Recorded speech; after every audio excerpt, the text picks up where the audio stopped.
Well, the argument is sometimes made that factory farming feeds the world, and it's not only untrue, it's the opposite of the truth.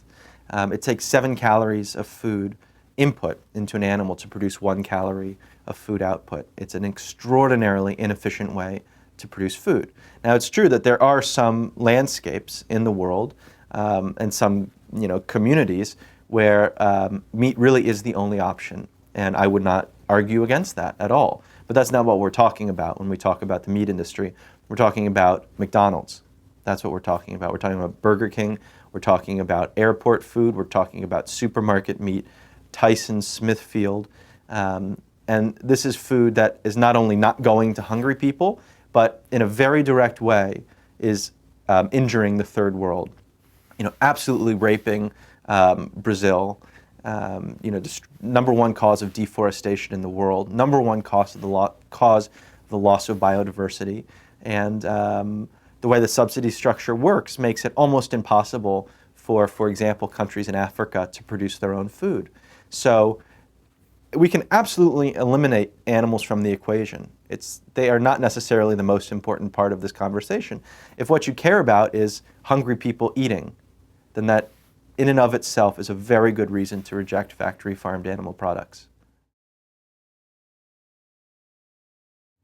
Well, there's a farm subsidy structure now that encourages farmers, I should say, to feed corn to cows. Now, corn is not a food that they're naturally able to digest, and this is why virtually all cows in the country are on antibiotics and other kinds of special drug additives in their feed. Ironically, one might say, cows naturally digest grass, which is a food that humans can't naturally digest. So instead, we're feeding them something, corn and soy, that could go into human mouths. Vegetarians are often made fun of for eating a lot of tofu, but 98% of the soy crop in the world goes to cows, to feeding livestock. In